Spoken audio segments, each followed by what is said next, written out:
Who doesn't want to save space? Do you? Let's design and 3D print a laptop wall mount.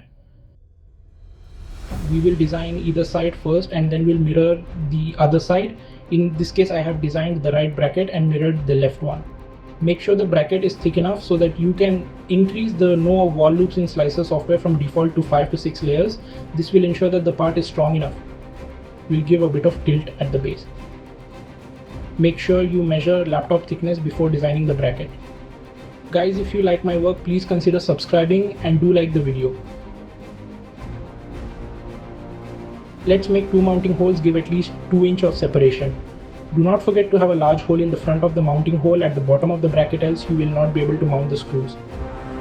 Print this in PETG or ASA. You can also use CF filaments in case your printer supports it. I have used PETG Pro for printing it. The link of the 3D Model STL file is in the description.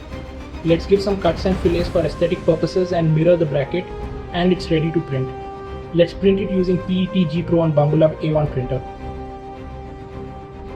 Reminding again, please use 4 to 5 wall loops and increase infill density to 50%. Preferably use a rectilinear infill patterns. Use the same printing direction as in the video. This will ensure the grains are vertical to the ground and hence will bear the load. If you print the component in any other orientation, you might compromise the strength.